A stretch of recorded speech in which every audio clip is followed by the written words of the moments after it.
Olá, senhores que nos acompanham aqui no canal do Smart City TV. Mais uma vez tenho o agrado de estar com vocês. Hoje aqui com a participação do Luciano Grillo, um empresário na área de construção civil, incorporador, que está inovando aí nos seus projetos de construção, usando tecnologia. E a gente vai conversar um pouco sobre isso. Eu queria, antes de continuar a entrevista, pedir para quem nos acompanha, dar o like de costume, né? Que é bom para a gente manter a nossa audiência aqui no canal. E, Luciano, prazer em te conhecer, é a primeira vez que a gente conversa aqui. Fiquei muito entusiasmado com as coisas que você está fazendo. E a minha pergunta, como a gente trabalha nessa área de tecnologia, é saber até que ponto essas novas tecnologias estão melhorando a tua vida como construtor. E, segundo, como é que essas novas tecnologias melhoram a vida de quem compra o teu imóvel? Vamos lá, Lourenço. Primeiro, super obrigado pelo convite. É bem bacana poder estar aqui com você contando um pouquinho da nossa experiência. Eu atuo, como você bem sabe, no segmento baixo e de médio padrão, né? Então, tudo que a gente faz, obviamente, é objetivando a máxima redução de custo e, ao mesmo tempo, a melhor experiência do cliente. Eu vou começar falando de uma tecnologia que ainda não tenho, mas é que, para mim, seria um grande breakthrough no mercado de construção civil como um todo. Eu estou bastante de olho, mas que ainda não é uma realidade, que são as impressoras 3D. Né, que para o meu segmento, a gente conseguir fazer isso se tornar uma realidade, isso para mim seria o santo como santo graal. Isso realmente mudaria tudo. Uma coisa que você faz hoje em 1 ano, 2 anos, você passar a fazer em alguns dias. Então, realmente, no caso de uma casa, então realmente seria algo fantástico. E sobre tecnologia, a gente é muito limitado, Lorenzo, no que diz respeito aos nossos métodos de construção. Porque, no final das contas, eu só vi hoje uma empresa aqui no Brasil que está de baixo preço, que é a Tenda, que está fazendo uma coisa além. Porque a grande maioria do mercado ou se usa bloco estrutural ou parede de concreto, e a Tenda está partindo para fazer casa agora pré-fabricada, como tem muito nos Estados Unidos, né? É uma coisa realmente que eu tô bastante de olho aqui para poder seguir um pouco o caminho deles. Perfeito. Veja, por coincidência, semana passada eu participei aqui de um seminário nos Estados Unidos sobre construção modular, né? Em que a casa é construída numa fábrica, né? Implementada com uma série de tecnologias já padronizadas, de baixo custo, mas de alta eficiência energética, por exemplo, às vezes com painéis solares, às vezes até reduzindo, por exemplo, o número de interruptores que você tem na casa, trocando por um interruptor inteligente que controla um monte de funções ao mesmo tempo. Você reduz fiação, você reduz, né, furo na parede, número de conduíte, enfim. Mas as casas são inteiramente construídas numa fábrica normal, como você constrói um carro, você constrói uma casa, essa casa é transportada num caminhão e o guindaste vem e coloca essa casa ou no terreno ou em pilha, fazendo prédio, né? Como é que você vê essa tecnologia evoluindo no Brasil? Você acha que isso é uma coisa viável? Cara, eu acho que sim, Lourenço. A gente sempre tem os caras que vão falar, mas no Brasil, aqui a cultura é diferente. Mas um dia muda. Né? Eu não sou, eu nunca, eu não venho de uma geração de construtor toda a minha vida. Antes de ser construtor, fazia outras coisas. Por que eu digo isso, Lourenço? Eu não tenho os vícios e os medos antigos. Para mim, o novo, para mim, é um barato, eu quero abraçar, como eu acabei de falar da impressora 3D. Né? Então, se essa tecnologia for viável no Brasil e o custo fechar, se eu não for o primeiro, eu vou ser o segundo a abraçar ela. Ok. Porque a partir do momento, a gente tem um bloqueio nosso, né, como construtor, mas a partir do momento que você entrega para o seu cliente um negócio que, em vez de demorar 1 ano, eu vou te entregar em 1 mês. Exato. Você vai ter a vantagem de ter um interruptor só, como você bem falou. Ok, é diferente, a parede não é a parede de tijolo, é uma parede assim, sabe? Mas, cara, aqui não tem furacão, aqui não tem terremoto. Então, a parede pode ser, de repente, de steel frame, né? Que é uma técnica bastante usada em vários lugares. Então, acho que é uma questão de começar a fazer. Mas eu acredito muito, fortemente. E como é que você vê o teu público reagindo a essas inovações? Por exemplo, você acha que mesmo ele tendo que pagar um pequeno adicional a mais por ter uma tecnologia que inicialmente é mais cara, mas que ao longo da vida útil do projeto vai trazer benefício, você acha que essa vantagem, relação benefício-custo de longo prazo, é favorável ao consumidor? Ele enxerga esse benefício? Cara, eu detesto responder assim, tipo, depende, mas depende, né? Eu tenho dois grandes segmentos aqui, né? No segmento meu de preço, né, no antigo Minha Casa, Minha Vida, isso é muito difícil. Eu conseguiria convencer o cara, por exemplo, numa implantação de energia elétrica com placas solares, mostrar para ele na conta de luz dele que ele, em vez de vai pagar R$ 100, ele vai pagar 20. Isso eu conseguiria. Agora, fazer uma implantação, uma coisa, fazer uma conta mais de 10, 15 anos com um cara desse é um pouco mais complicado. Já no médio, alto padrão, isso não tem a menor dúvida. É só a gente ver a realidade dos carros elétricos, que está começando a pegar no Brasil. É um pouco, está bem mais caro ainda, mas acho que a tendência é cair o preço. Mas, cara, à medida que o preço está cada vez mais achatado, vale muito a pena. Vale muito a pena. Então, essa galera que faz essa conta para o carro elétrico, na casa também eu acho que faria essa mesma conta. A gente tem visto aí em vários desses mercados inovadores de construção, tecnologia 3D, inclusive com impressão de 3D com o próprio concreto, né? Ou com massa, já fazendo a casinha pronta, né? Sai de lá, em meia hora está levantada as paredes, janela, porta, você só coloca e a coisa está pronta, né? O problema que eu acho nesse tipo de situação no Brasil é que ainda esses usos de materiais mais sofisticados não é uma realidade do mercado brasileiro, né? Quer dizer, no Brasil a gente está acostumado ao tijolo, ao bloco de cimento, mas você construir, por exemplo, com drywall ou com massas plásticas, né? Que numa época se pensou muito em fazer, o petróleo que acabou caindo isso por fora.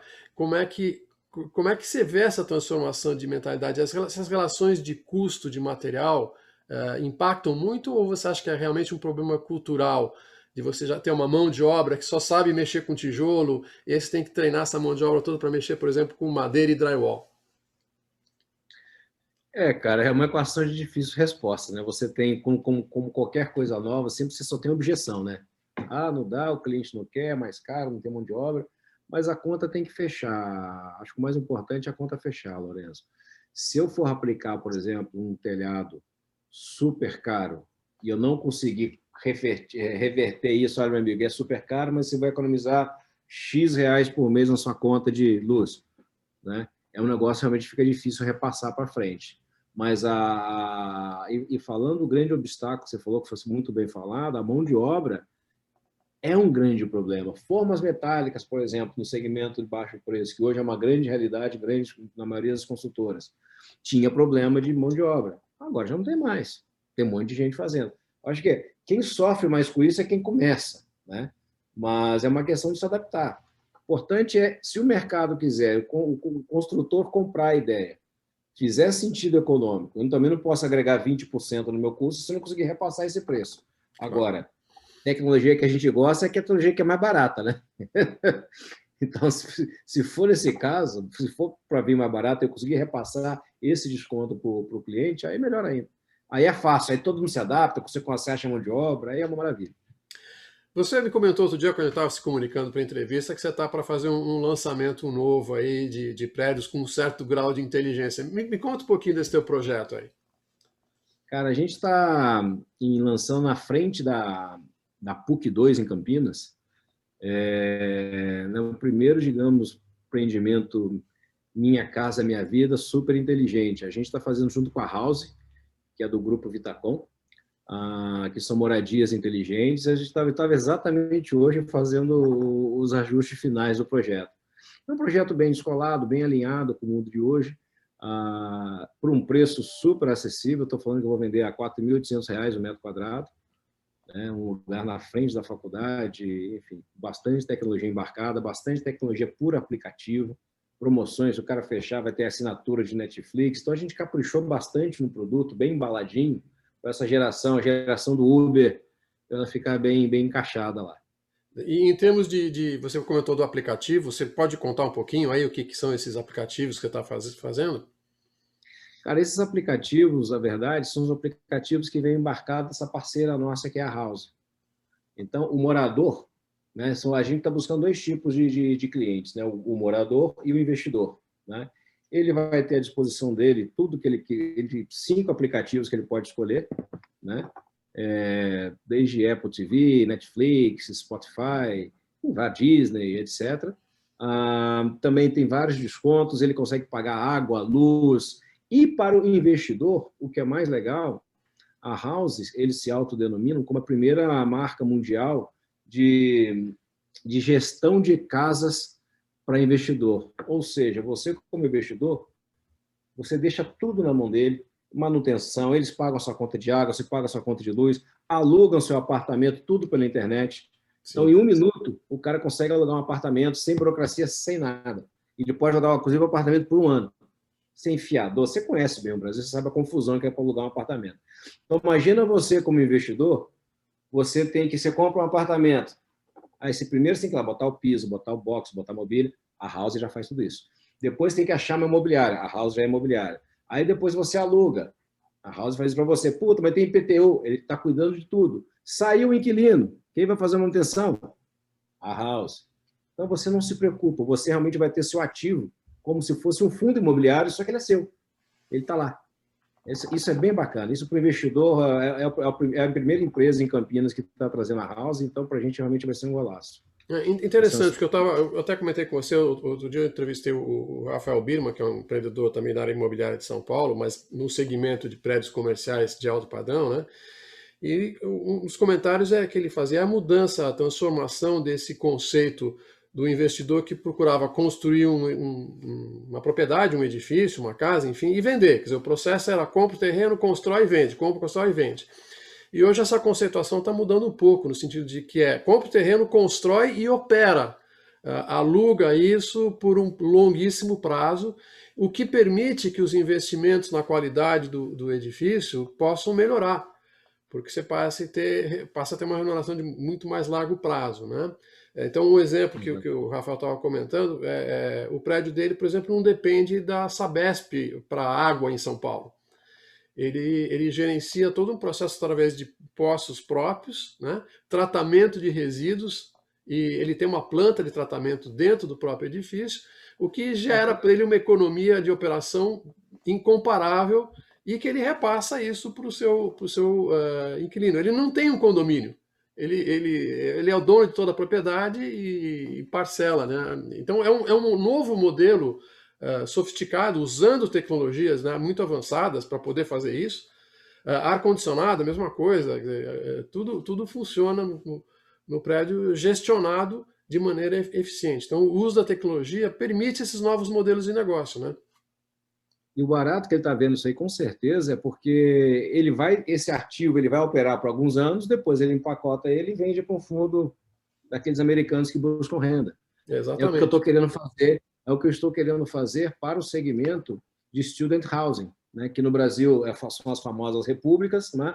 Mas não existe nada tão formado, tão formal ainda de você fazer edifícios focados para estudantes. Não aleatoriamente a gente está na frente da PUC. Foi exatamente pensando nisso. Curiosamente, há uns 2 anos atrás, eu fui convidado para um evento na Austrália, pelo Congresso das Nações Unidas, para falar de cidades inteligentes, e era numa universidade, em Melbourne, né? E eles me ofereceram a viagem, tudo, e a estadia, né? E eu pensei que ia para um hotel. Não. Eu fui para um student house, né? Em frente à universidade, um prédio enorme, todos apartamentos modulares, tudo bonitinho. Eu cheguei lá, tinha o código da porta, entrei, usei, operei, fechei e saí. Perfeitamente. O prédio todo é gestionado pela universidade. Então, esses conceitos novos, né? Funcionam. Não fui mais para um hotel tradicional, né? É exatamente isso, né? Acho que é um modelo que está acontecendo no mundo inteiro, né? E com a Selic do Brasil no patamar que está, todo mundo procura alternativa para investimento imobiliário, você sabe bem disso, ele está explodindo por conta disso. Claro. Né? Voltando um pouquinho a falar do investidor, mas o que faltava, cara, que é onde a House entrou muito bem, por isso que eu fui lá rápido para trazer eles para Campinas, é dar a solução para o investidor, que eu já vendi apartamento para amigos meus. Puxa, tem um cara que mora no México, né? Puta, CEO de uma empresa enorme lá, e eu falei, cara, o que eu vou fazer com esses apartamentos de Sorocaba, pagar IPTU? Eu acabei comprando de volta o apartamento do cara, tá bom. Sim. Então, para voltar a poder oferecer investimento para amigos meus, etc., cara, entrou que nem uma luva, porque eu entrego apartamento para ele, Vem a House aqui, meu amigo. Vai, agora você se lida com ele. Cada macaco no seu galho. Eu sei comprar terreno, fazer projeto, construir bem feito, mas operar ainda não é minha praia. Até pode ser que seja um dia, né? Mas então acho que e a House é muito fundamentada na tecnologia, Lorenzo. Eu fui lá conversar com o CEO deles, que é o Alê. Eles têm a quantidade de informação tão gigante que eles monitoram o movimento das pessoas dentro dos apartamentos. Eles começam a perceber, por exemplo, se o cara... E são estudos, né? Eles têm estudo de 15, 20 metros, né? Então, eles começam a perceber se o cara começa a passar mais tempo na cozinha. Puta, esse cara, de repente, está na hora de casar, de repente ele vai casar. Então, já vou começar a oferecer para ele um apartamento maior. Então, é nesse nível de monitorar o cara dentro da casa e já pensar, pô, já preciso botar uma pia maior para ele, então no próximo apartamento tem que ter uma área gourmet. É incrível, cara, muito legal. É o uso do Big Data, né? O famoso Big Data para você É, conseguir fazer esse tipo de operação, exatamente. né? De operação. E, enfim. Mas dentro da tua área é Campinas, você está atuando mais em alguma outra região aí em São Paulo? Cara, a gente atua em Campinas e na região de Campinas e região de Sorocaba. A gente entregou já mais de 1.000 apartamentos e hoje a gente está com 1.200 em comercialização, construção, bastante coisa acontecendo. É um número importante, né? Outro dia eu estava também numa entrevista aqui que fiz com o Amir Klink, a gente estava falando das tecnologias náuticas, eu sei que você gosta muito dessa área também, e de como é que a entrevista justamente com o Amir foi exatamente isso, né? Como é que a gente podia ver uma forma de ver tecnologias que ele já vem usando há muitos anos nos barcos para poder melhorar os sistemas racionais de casa, né? O Amir quer muito defender construir a casa no barco, né? Morar no barco, viver no barco, né? Ter uma vida espartana, né? Tá certo ele. Ele é muito. Tanto é que a casa dele em Paraty, por exemplo, não tem nem luz elétrica, né? Pra você ter uma ideia. E, Já li sobre isso. E, não sei, é, e é verdade mesmo. é verdade, é verdade. Eu conheço a Mira há muitos anos, é verdade essa história. Enfim, então essas tecnologias, quer dizer, realmente você começa a ter alguns exploradores, né, alguns pioneiros, alguns aventureiros que começam a explorar essas tecnologias e começam a trazer essas coisas para o dia a dia, né? Eh, o exemplo lá que eu te comentei do Birma, de tratar água, no fundo vem de sistemas de dessalinização, né, que já eram usados há muito tempo em barco para poder ter água potável. Né? E você reduz Ele, uma conta em ele usa osmose reversa, então, para osmose fazer isso? reversa, É mesmo? todas essas Muito coisas. Né? legal. Então a ideia, né, por que não, né, começar a usar essas tecnologias que já são mais comuns, né, no meio náutico, por que não trazer algumas delas para a gente poder trabalhar em casa? Os próprios sistemas de bateria hoje, né, aqui nos Estados Unidos, por exemplo, a Tesla está fazendo um sucesso muito grande com as baterias solares deles aqui para alimentar a casa. Por que não fazer isso também em construções menos tradicionais, ou mais tradicionais, né? E, Pois é, cara. E agora falando no meu segmento econômico, né, cara? Puta, isso seria tão bom para essa galera, para esse pessoal. Tirar esse custo 50, 100 reais do cara, é um peso do bolso dele que, olha para você ver. Pena que a gente está engatinhando ainda no Brasil em referência a isso, viu? uma outra coisa que você conhece bem isso aqui nos Estados Unidos, por exemplo, quando você compra uma casa, a casa já vem equipada, né? Você compra uma casa, ela já vem com fogão, com geladeira, com armário embutido, vem tudo pronto.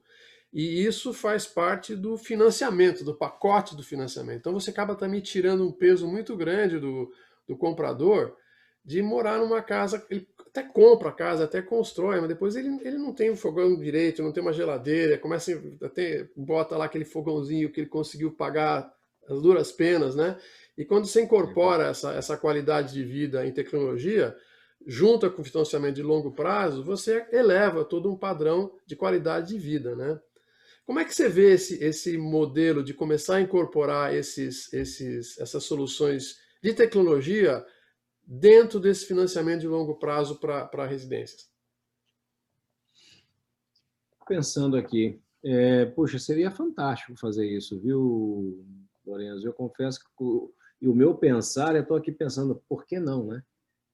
Não posso fazer, nada me impede de fazer isso. Eu estou aqui agora, você me botou numa sinuca de bico, né? Por que não? É uma coisa que eu vou parar e pensar, tá? porque junto com a House, esse projeto que eu te falei de Campinas, nós vamos vender ele 100% pronto também. Nós vamos ter dois preços, o preço que eu faço e o preço com a House. Eles vêm, instalam chuveiro, põem box, põem sofá, põem ar-condicionado, põem a fechadura lá eletrônica, mas isso é um job que eles fazem, mas eu realmente poderia verticalizar tudo isso. Talvez não hoje, talvez por receio meu de ter que começar a ficar dando garantias, puxa, de armário, de fogão, dessas coisas que realmente não é meu core business, né? Talvez hoje o que me freia de fazer, me impede de fazer isso, talvez seja isso. Mas pode ser colocado no financiamento, trabalhando com a Caixa Econômica Federal, por exemplo, se existe lá o memorial descritivo que você manda para eles e eles avaliam o seu apartamento, se você botar tudo aqui lá dentro, com certeza vai estar dentro do pacote financiado a longo prazo. Sim. É uma coisa interessante, né? que aqui nos Estados Unidos, boa ideia, viu? É uma coisa muito comum, né? Uma coisa muito comum. Você vai para casa, está montada, né? Ninguém faz mudança carregando geladeira. Aqui. Você muda. Você muda as ideias. Luciano, olha, a gente faz uma entrevista sempre muito curtinha, que é para manter esse bate-papo dinâmico aí, deixar interessante. É muito legal conversar com quem está nesse jogo. E a gente, com certeza, tem coisas em comuns aí que a gente vai estar tratando depois, conversando depois no processo. Eu queria te agradecer pelo teu tempo, pela tua atuação aí, teu negócio tão legal que você montou aí em Campinas. E indo ao Brasil, com certeza, vou te visitar. Obrigado e deixo para você aí a mensagem, últimas palavras para o nosso pessoal que está assistindo. Cara, super obrigado, Lorenzo. Vou ficar aguardando a sua visita. Se precisar de um tripulante para aquele delivery que você vai fazer em Bahamas, pode me chamar. E para quem está me ouvindo, pensando em fazer algum investimento de imóveis, é um pouco chovendo molhado, mas a hora realmente no Brasil é uma hora muito propícia a isso. Nós temos um mercado com a Selic super baixa, nós temos construtoras lançando vários produtos, construtoras a fim de fazer negócio, então realmente é um momento muito bom. E, cara, é um agradecimento a você, Lourenço, especial, você me fez pensar nesse negócio do por que não. Eu gosto muito de ir na contramão, de fazer o que as pessoas não fazem, ou que não estão fazendo ainda. Né? Mas por que não vou fazer um apartamento compacto, completo, e vender ele já com chave na porta, para o cara já dormir na primeira noite? E se eu fizer isso der certo, eu vou te avisar para a gente falar de novo aqui. Tá ótimo, eu vou mostrar isso aqui para o pessoal. Pessoal que está assistindo, muito obrigado. Deem o like aí na entrevista e a gente vai manter vocês ativos. Muito obrigado, Luciano.